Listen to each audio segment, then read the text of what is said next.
Lembra de Jairo? Lembra de Jairo? O príncipe da sinagoga. Foi ao encontro de Jesus no meio da multidão.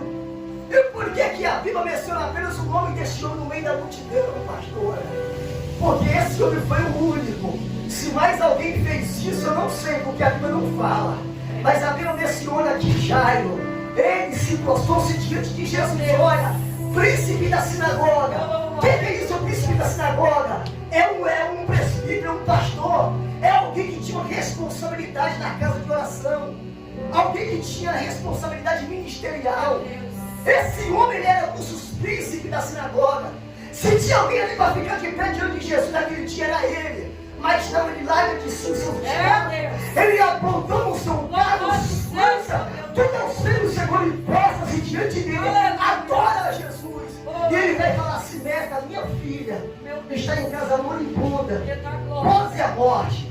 Mas eu rogo, eu suplico que tu entra na minha casa e põe as mãos sobre ela para que ela saia viva. Olha, já adorando ao Senhor. E no meio da adoração, Jesus ouvindo as suas adorações, e Jesus indo na casa deste homem e operando milagre na vida dele. Aleluia! E a multidão, pastor Isaías, para nada serviu, a não ser ficar apertando Jesus do lado e para nada serviu. Então nessa noite, irmão, o milagre acontecer na sua vida, depende da forma que você vai se comportar diante dele aqui nesta noite. Ah, pastor, está difícil adorar, não importa. Eu sei que pode estar difícil adorar. Eu sei que na luta, na prova não é fácil. Na tua é difícil glorificar ele. Mas que uma palavra de conforto, que é aqui nessa noite uma palavra de ânimo para a sua vida. Pode estar doendo, pode estar machucado, pode estar difícil, mas mesmo assim enche o pulmão de ar. Tenta mandar glória para ele aqui nessa noite, e você vai ver o milagre acontecer na sua vida. Jesus Cristo que escreveu Lucas capítulo 5, quem achou diz amém. Amém, irmãos? Quem achou diz amém? Glória a Deus. Vamos ler então apenas o versículo de número 4 para a glória do Senhor Jesus. Glória a Deus. Espera lá, vamos ler apenas o versículo de número 5, amém? Capítulo 5 de Lucas, apenas o versículo de número 5 nós vamos ler para a glória do Senhor. Que diz assim a palavra de Deus: e respondendo Simão, disse-lhe: Mestre, havendo trabalhado toda a noite, nada apanhamos, mas porque mandas, lançarei. Coisa linda, meu Deus. Amém? Podemos assentar. Aleluia. Quero aqui aproveitar os minutos que me restam para poder pregar aqui nessa noite. Glória a Deus. Dentro de poucos minutos eu quero aqui poder entregar uma mensagem de Deus para a igreja aqui nessa noite. O tema que nós lemos, o texto que nós lemos, é uma mensagem bastante conhecida por todos nós aqui nesta noite. Acredito, se eu perguntasse aqui quem é que nunca ouviu a pregação da festa maravilhosa, é claro que até as criancinhas já devem ter as mãos e dizer que conhece. Nesta noite, esta palavra que Deus colocou no meu coração, e ela que eu quero entregar para você aqui nesta noite. E quando analisamos o texto bíblico que lemos aqui nesta noite, nós vamos ver a resposta de um homem para Jesus Cristo. Porque antes desse homem trazer esta resposta para Jesus de aceitação acerca daquilo que Jesus ordenou para que eles fizessem, este homem responde essas palavras para Jesus dizendo: porque tu mandas, eu irei lançar minhas redes. Mas para que os irmãos entendam melhor como tudo isso aconteceu e como surgiu essa conversa, esse diálogo de Pedro com Jesus Cristo, tudo começou quando Jesus estava numa concentração, estava no culto à beira da praia. E interessante que Jesus está pela manhã, bem cedo, pregando a palavra de Deus. E a multidão estava ali ao redor de Jesus, ouvindo as suas palavras. Porque por onde que Jesus andava naqueles tempos antigos, as pessoas se aglomeravam, formavam caravanas e mais caravanas para poder ouvir a sua palavra. Porque a pregação de Jesus era maravilhosa, era uma pregação doce, era uma pregação suave e gostosa de ouvir. Então todo mundo, quando soubesse que Jesus estava em algum lugar, quem já estava esperando ele estava, e quem não estava, ele formava uma caravana para ir até onde Jesus estava. E nesse dia, na beira desta praia, pastor Fernando, está uma grande concentração, uma multidão de pessoas aglomeradas à beira da praia, ouvindo a pregação de um homem por nome de Jesus. E o que me chama mais a atenção nesta mensagem que nós lemos aqui nesta noite é que Jesus ele está diante de uma multidão, pastora, pregando para uma multidão de pessoas. E o interessante é que nessa concentração de Jesus, nesse dia que Jesus está pregando, apenas 3 pessoas chamam a sua atenção, ao ponto que ele vai parar a sua pregação, ou ele vai parar a sua concentração por alguns momentos, por alguns minutos, e ele vai então caminhar em direção ao barco de 3 homens que agora estão desanimados, tristes, estão desesperançados da vida, porque todo mundo aqui sabe e conhece que esses homens passaram toda a madrugada trabalhando, pescando, e o texto disse que esses homens, depois que eles trabalharam toda a noite inteira, não pegou nenhum peixezinho sequer. Esses homens estão agora à beira da praia, estão à beira daquele rio ali, daquele lago, lavando as redes. Os homens estão de cabeça baixa, triste, angustiado, porque esses homens trabalharam a noite toda, não pegaram nada. E detalhe, esses homens saíram para poder pescar à noite. Esses homens, e quando saíram da tua casa para poder pescar, eles não saíram apenas com o intuito de uma diversão ou de uma pesca esportiva, não. Esses homens, eles eram pescador por profissão. Esse era o legado que Abraão trazia a eles desde a sua adolescência, porque isso era a geração que passava em geração. Então Pedro e os seus outros amigos trabalharam a noite toda pescando, porque eles eram profissionais na área da pesca.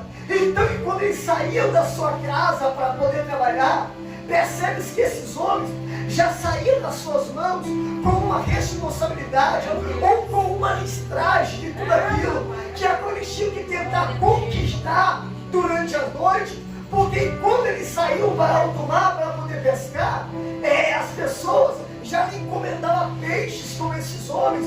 Algumas empresas, algumas lojistas ali faziam encomenda de peixe com esses homens. Então eles saíam à noite, passavam a noite dentro daquele rio afora, tentando dar o seu máximo. Por quê? Porque eles tinham um compromisso de regressar para a sua casa, mas não de mão vazia, porque além da tua família está esperando eles com o sustento da tua casa. As pessoas que contrataram o serviço desses homens também esperam eles chegar com alguma coisa para poder cumprir com a sua meta, com suas obrigações. Só que aqui nesta manhã, Pedro, Tiago e João, os homens estão tristes, desanimados, porque eles estão preocupados como é que eles iriam chegar para as pessoas e iriam dar a explicação do que aconteceu durante a noite, porque eles foram pescar e não pescaram nada. Só que interessante é que todas as vezes que esses homens saíam para trabalhar, para pescar, esses homens voltavam com alguma coisa em suas mãos. Eles nunca voltaram com as redes vazias, com o barco vazios, de mãos abanando, não. Só que neste dia a coisa foi diferente para eles. Nesta noite que eles foram trabalhar, a situação, o dia ou a noite, não estava favorável para esses homens. Então o desespero bate no coração desses pescadores, ao ponto que eles estão à beira da praia triste, de cabeça baixa. A pregação de Jesus está estourando logo ali do lado deles, mas por eles ter decepcionado toda a noite trabalhando e nada pegaram, nem um peixe sequer, aquela situação deixou esses homens tão tristes, mas tão angustiados, que do ladinho deles ali está acontecendo uma grande cruzada evangelística. É Jesus que está pregando, e mesmo esses homens sabendo que era Jesus que está pregando, e mesmo assim nada animava o coração desses homens, nada levantava o teu ego, nada levantava o seu autoestima. Por quê? Porque esses homens tinham uma obrigação nas tuas mãos, eles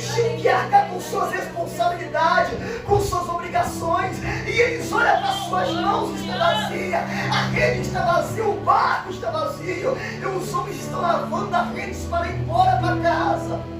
Imagine esses pescadores, imagine Pedro, irmão, que ele era o responsável pelaquela embarcação. Imagine o coração de Pedro, a mente de Pedro, como é que ele estava nesta manhã. O homem está ali desanimado da vida, triste, desesperançado, porque a noite não foi favorável para esses homens. Só que a Bíblia diz que Jesus sabe da situação desses homens, amados. Aí talvez alguém pergunte, mas pastor, como que você afirma isso, que Jesus sabia da situação desses homens? É simples, amados, porque senão Jesus não ia fazer questão de parar com sua concentração e ir em direção a esses homens. Então Jesus sabia do que estava passando somente o coração daqueles homens ali. Assim como Ele sabe aqui nesta noite também o que se passa no meu, no teu coração, Ele sabe também o que é que se passa na tua mente nesta noite, igreja. E Ele manda falar para você que aqui nesta noite, não se preocupa, antes de você pensar em entrar por essas portas e contar para mim o teu problema, eu já conhecia, eu já sei no seu coração, e eu sei o que é preciso fazer por vocês aqui nesta noite. E Jesus vai em direção ao barco desses homens. E o interessante é que quando Jesus vai em direção ao barco desses homens, percebe-se que Jesus vai pedir autorização para Pedro para entrar dentro do seu barco. Mas por que Jesus pede autorização a Pedro para entrar dentro do barco dele, missionário Damiano? Porque Jesus queria continuar o teu sermão, a tua pregação, de dentro do barco de Pedro. Então aqui nesse momento aqui, era Jesus dizendo para Pedro, eu vou fazer um milagre muito grande acontecer na vida de vocês hoje. Mas antes que o milagre aconteça, eu quero que vocês me emprestem alguma coisa. Eu quero que vocês me emprestem o teu barco. Eu quero usar o seu barco como púlpito, como altar, aqui nesta manhã.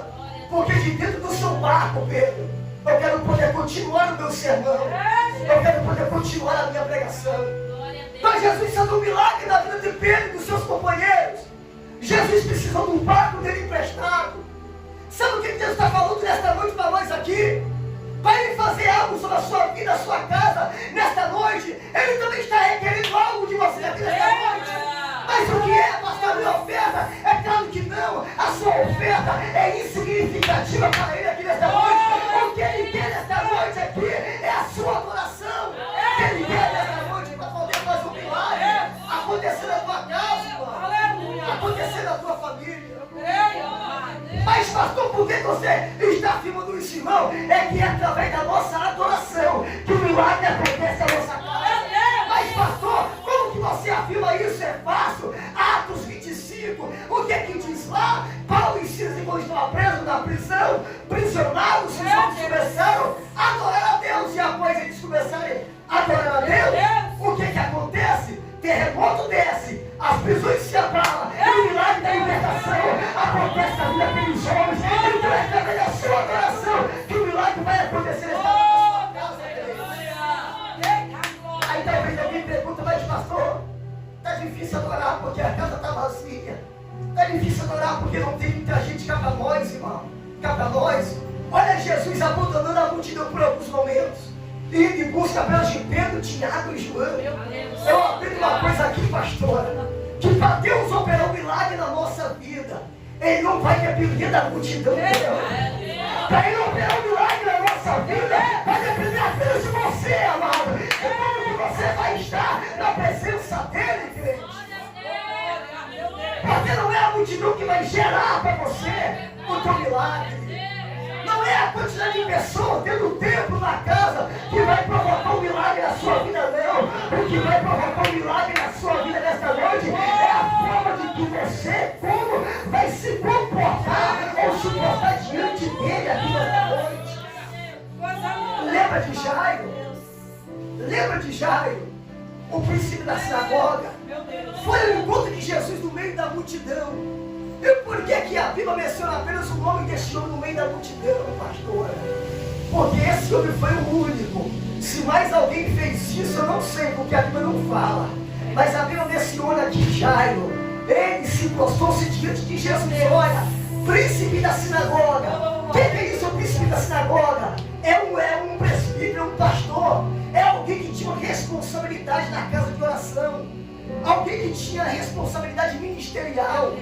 Esse homem, ele era um dos príncipes da sinagoga. Se tinha alguém ali para ficar de pé diante de Jesus naquele dia, era ele. Mas não, ele larga de si o seu descanso. Ele abandona o seu carro, lança todos os filhos, Senhor, e prostra-se diante dele. Adora Jesus. E ele vai falar assim: mestre, minha filha está em casa moribunda, quase a morte. Mas eu rogo, eu suplico que tu entra na minha casa e põe as mãos sobre ela para que ela saia viva. Olha, já adorando ao Senhor. E no meio da adoração, Jesus ouvindo as suas adorações, e Jesus indo na casa desse homem e operando milagre na vida dele. Aleluia! E a multidão, pastor Isaías, para nada serviu, a não ser ficar apertando Jesus do lado e para nada serviu. Então, nesta noite, irmão, o milagre acontecer na sua vida, depende da forma que você vai se comportar diante dele aqui nesta noite. Ah, pastor, está difícil adorar, não importa. Eu sei que pode estar difícil adorar. Eu sei que na luta, na prova não é fácil. Na dor é difícil glorificar ele. Mas que uma palavra de conforto, que é aqui nesta noite uma palavra de ânimo para a sua vida. Pode estar doendo, pode estar machucado, pode estar difícil, mas mesmo assim enche o pulmão de ar. Ele tenta mandar um glória para ele aqui nesta noite. E você vai ver o milagre acontecer na sua casa. O milagre vai acontecer. Eu vi aqui nesta noite não por acaso, não foi em vão. Não foi apenas porque o pastor Fernando me contou, não foi apenas por causa do Covid. Eu estou aqui nesta noite porque Deus te marcou esta ocasião para nós aqui nesta noite. Ele marcou esta ocasião para nós aqui nesta noite. Aleluia. Aí a Bíblia diz que Jesus entra dentro do barco desses homens. Jesus começa a pregar dentro do barco de Pedro. Meu Deus. E o interessante é que o culto está acontecendo. Eu não sei como é que Pedro, Tiago e João ficou durante a ministração de Jesus, não sei. Mas eu só sei que eles ficaram no cantinho ali, talvez, pensando, tentando entender o que é que estava acontecendo, o que Jesus queria com eles. Aí quando Jesus termina a sua ministração, Jesus olhar para Pedro, o chefe daquela embarcação, líder daquela tripulação de pescadores, e Jesus vai dizer para Pedro dessa seguinte maneira: Simão, Pedro, eu quero que vocês vá e voltem ao alto mar, e vocês lançam a rede para que possa pescar. Meu Deus! Olha a pergunta, a resposta de Pedro para Jesus aqui. Olha a resposta de Pedro para Jesus. Nós lemos aqui, ele vai falar assim: mestre, ou ele está falando com Jesus assim: mestre, ou rabi, ou senhor, alguma coisa do tipo? Porque mestre quer dizer rabi, ou seja, é alguém de autoridade. Ele vai dizer para Jesus assim: mestre, havemos trabalhado a noite inteira. Olha só como é que é a palavra de um líder, como é que ela tem motivação para a situação. É verdade. Eu sempre digo isso, irmão: quem é líder, quem é pastor, quem está na vida da liderança, ele sabe que por mais difícil que a situação esteja para ele, mas ele sempre tem que dar a palavra de verdade, meu Deus. Porque um líder, se ele der a palavra de visão e se ele der mostrar fraqueza diante da situação, meu Deus, toda a congregação, toda a igreja está vendo pastora, vai à falência. Lembra de Saul? E quando estava sendo desafiado por Golias, a Bíblia diz que Saul estava desfalecendo, seu coração estava triste, pastor. E pelo coração de Saul, o rei de Israel está triste, com medo do gigante. Todo o exército de Israel também estava com medo, ao ponto de que Davi chegou para Saul e falou assim: olha, rei, não desfaleça o coração de ninguém por causa desse simples filisteiro. Davi está dizendo para Saul: olha, Saul, se tu continuar descendo de triste, caído, abatido, os teus soldados nunca terão ânimo para poder ir para a guerra. Então sempre quem é líder não tem que ter uma palavra de autoestima, tem que ter uma palavra de fé. Por mais que difícil esteja a peleja, a luta, mas ele como líder tem que estar sempre de fé, firme. Tem que mostrar para as lideranças, ou seja, as pessoas que estão sob a sua liderança, que ele pode fazer alguma coisa acontecer, que ele não vai dar o braço a torcer pelo fracasso, pela luta, não. Aí Jesus fala para Pedro: olha, volta, lança-te em alto mar para poder pescar. Aí Pedro vai falar assim: Senhor, nós trabalhamos a noite toda, mas porque o Senhor manda, então sobre a tua palavra nós iremos e lançaremos a rede. Agora, por que Pedro deu esta palavra aqui de autoestima? Porque ele era o líder daquela embarcação. Se ele dissesse assim: não, Senhor, já trabalhamos a noite toda, nada pegamos, nós vamos embora, não vamos voltar mais. Os outros companheiros dele iriam atrás, também iria seguir o mesmo rumo. Então ele, como líder, ele teve que ter visão espiritual. Ele teve que entender de que quem estava falando com ele ali não era um homem qualquer, era Jesus. E Jesus falou: vai, volta, fale diante do mar. E ele vai falar: Senhor, a noite toda trabalhamos, nada pegamos, nada conseguimos. Deus está falando para mim aqui nessa noite. Eu sei que você veio aqui hoje, meio capenga, quase parando, mas no meio da luta, a dificuldade, você veio, chegou aqui. Deus está falando, então não desanima. Já que tu chegou aqui nesta noite, então toda esta palavra, levanta o teu coração, levanta a tua cabeça, erga os teus olhos e veja que a tua vitória está próximo de você. Quantas pessoas que eu pego aqui nessa noite, que você teve um dia frustrante, e a noite talvez parecia para você que não passava mais, por cada luta que você passou durante o dia, aquela noite parece que ficou uma eternidade. Você deitou na cama, rolou de um lado para o outro, perdeu o sono porque se preocupando com o que passou no dia anterior. Só que Deus essa noite está falando para tudo da seguinte maneira: que o choro pode durar uma noite, o choro pode durar uma noite, mas a alegria ela vem pelo amanhecer. A Bíblia diz em Salmo 35 que o choro dura uma noite, mas a alegria vem pela manhã. Existe um complexo nisso aí, existe algo meio estranho nesse texto, não existe, pastor? Aleluia. Se o choro dura uma noite, a alegria vem pela manhã. Então por que muitas vezes eu, você, dormimos e acordamos no dia seguinte ainda triste, desanimado? E aí, cadê aquela promessa do Salmo 35? O choro dura uma noite, a alegria vem pela manhã. Você dormiu na noite anterior, deitou no seu travesseiro, preocupado, triste, angustiado. Amanheceu o dia seguinte, cara, e tu continua triste, continua desanimado. Será que essa promessa, será que essa palavra é mentira? Ela não é verdadeira? É claro que ela é verdade. Só que quando a Bíblia diz assim que o choro dura apenas uma noite, a alegria vem pelo amanhecer, sabe o que eu entendo aqui, pastor? É Deus dizendo: todas as manhãs que você levanta da tua cama, eu te dou a oportunidade para você poder viver um novo dia. Agora quem vai definir aquele dia, como é que ele vai ser na sua vida, vai ser você. Ou será que você vai levantar no dia seguinte pensando no problema de ontem e vai levar um dia seguinte triste, de cabeça baixa? Ou você vai levantar e falar assim: Deus, já que o Senhor me concedeu mais um dia, então eu vou fazer diferente hoje. O que eu não fiz hoje, eu vou fazer hoje, porque hoje o Senhor está me dando uma oportunidade para alguma coisa acontecer na minha vida. Então esse livro de Salmo 35 se cumpre desta forma, desta maneira. Todas as manhãs Deus está dando uma oportunidade. Dormiu triste, acordou triste, mas você que vai decidir se vai continuar triste ou não.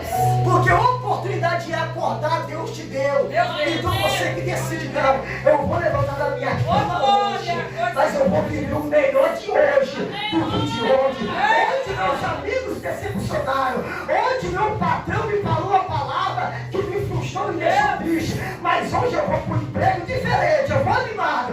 Pode todo mundo estar com a cara virada para mim, mas eu vou de cabeça erguida, porque eu quero que o dia de hoje seja diferente. Então é você que escolhe o dia que você vai viver, porque a oportunidade para acordar Deus te deu, irmão. Então esse livro de Salmo se cumpre desta forma. Não espera a alegria chegar de mãos beijadas, ou seja, de braços cruzados, não, que não vai chegar nunca. Faça a tua parte, decide como você quer viver ela. Olha só o que Pedro vai dizer. Ele decidiu ouvir a voz de Jesus. Ele falou: Senhor, a noite toda nada pegamos, trabalhamos a noite toda, nem um berezinho sequer vem na rede, mas já que o Senhor está mandando, nós vamos ouvir. Mas vamos de novo. Aleluia. E eu imagino Pedro entrando no barco com Jesus. Meu Deus.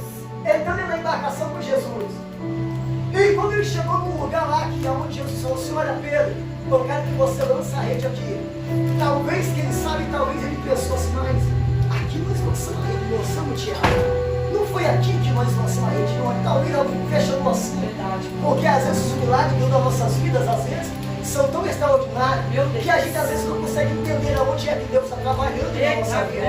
Porque às vezes o problema é tão intenso que quando Deus resolve trabalhar na tua casa, você não entende. Aí você fica pensando, será que aqui vai acontecer alguma coisa? Será que aqui vai surgir alguma coisa? Quem sabe neste dia eles ficaram falando essas palavras uns com os outros. Mas não foi aqui que nós jogamos ontem a rede. Mas só que é Jesus que está mandando ele jogar. Aí a Bíblia diz que Jesus olha e fala assim, Pedro, lança a rede aqui. Oh, glória! A Bíblia diz que os homens, pastor, eles lançam a rede. Meu Deus, coisa E linda. como eles lançam a rede, não percebem que a noite toda, irmão, puxavam a rede com facilidade. Não vinha nada, não vinha nada.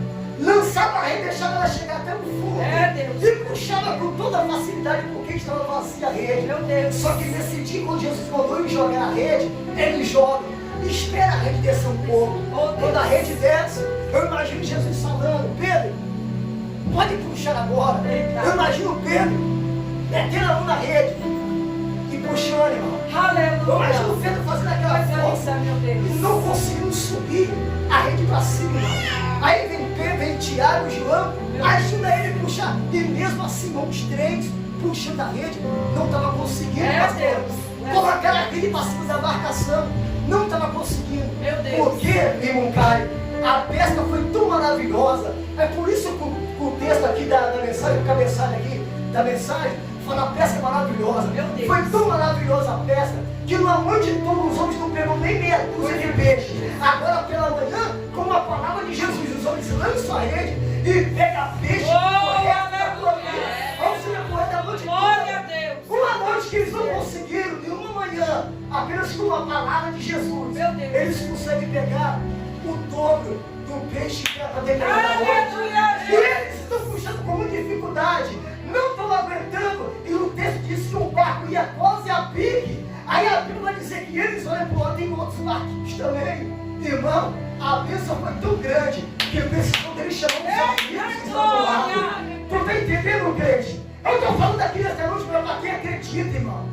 Eu estou pegando aqui nessa noite para quem tem fé, para quem acredita. Por mais que você olhe hoje para a tua geladeira, olha para o armário, está vazio, a geladeira parece coco, só tem água e mais nada. Mas é para você mesmo que eu estou pregando. Por mais que você olhe para ele, não vê nada. Deus está dizendo a ele, aonde você não vê nada, você vai ter tudo, porque é aí que ele trabalha. Aonde não tem nada, ele trabalha para que tudo aconteça. Aonde não tem nada, Deus está falando. Deus está falando. É nessa humilde e simples casa que o milagre maravilhoso de Jesus vai acontecer na sua vida. E a bênção é tão grande, mas tão grande. Sabe o que Deus está falando comigo aqui? Não tem aquelas vezes que você precisou no vizinho para alguma coisa, para algum favor, porque a situação estava ruim para o seu lado, estava apertado. Aí você falou, fulano, me empresta uma passagem para ir para o serviço, porque meu cartão acabou, não tem passagem. Você bateu na porta de alguém que você é ensinando. Tu pode me emprestar isso, pode me emprestar. Deus está falando. O milagre vai ser tão grande que quando aquela pessoa te emprestou, falou assim, Deus abençoe, não precisa me pagar não, Deus abençoe. Mas a bênção vai ser tão grande a partir de hoje, que Deus vai te dar condição de você até mesmo abrir o céu do teu vizinho, o teu amigo, porque Deus será a bênção de Deus na tua casa, aqui nesta noite. E diz a Bíblia, que maravilhosa foi a pesca, que eles escolheram uma quantidade imensa de peixe e colocaram para cima daquela embarcação. Detalhe, a Bíblia não fala isso, mas eu quero aqui completar aqui, que dentro daquela embarcação já estavam os peixes garantidos, esse mercado que Pedro estava devendo. Dentro daquela embarcação estava o sustento, estava a moqueta da sua família, para passar a semana toda, o mês todo, até o ano todo, não sei. Dentro daquela embarcação estava toda a provisão que Pedro precisava para a tua casa, para a tua família. Nesta noite, Deus está dizendo para você, aqui nesta noite, aqui dentro está a provisão que você precisa. E que provisão é essa? É Jesus. Ele te trouxe aqui nesta noite, Ele te conduziu aqui nesta noite para poder dizer para a tua vida, pode estar ruim hoje na tua vida, mas se prepara, porque o ruim vai ficar bom, porque eu estou no negócio aqui nesta noite. E a palavra está comigo, é eu que estou mandando, é eu que estou ordenando. Se prepara, porque as coisas vão mudar para a tua vida, as coisas vão mudar para a tua casa, as coisas vão mudar para a tua família, as coisas vão mudar. Você não vai ficar nesse processo que você está, não. Esse processo que você está passando é apenas um pivôzinho para que as bênçãos de Deus surjam e aconteça na tua casa. Essa aprovação, essa luta que você está passando, não é nada mais e nada menos para que a glória de Deus venha se manifestar sobre a tua casa aqui nesta noite. Então nunca nós passamos por luta, por provações à toa nesta terra. Se nós passamos por luta, se nós passamos por provações, é porque Deus Ele quer nos abençoar. E para a gente sermos abençoados por Deus, nós temos que ser aprovados por Ele. E como que nós podemos ser aprovados por Ele? Depois da gente passarmos pela luta de cabeça erguida, dando glória a Deus, aleluia. Aí sim Ele nos aprova e nos entrega a nossa vitória nessa noite. Aleluia. Para terminar a mensagem, depois que os peixes estão dentro do barco, esses homens vão olhar para Jesus, vão glorificar o teu nome, ao ponto que Jesus vai olhar para eles e vai falar assim: homens, ou Pedro, a partir de hoje, tu não serás mais pescadores de peixe, mas tu serás pescadores de alma. O milagre que Deus queria fazer na vida desses homens não era só da pesca maravilhosa, era fazer desses homens um mensageiro da tua palavra. Então Deus realizou o milagre da provisão e também realizou o milagre da transformação na vida desses homens. E o nome dele foi glorificado naquela manhã, assim como também está sendo glorificado aqui nesta noite. Se coloca de pé, irmão, se coloca de pé, se coloca de pé.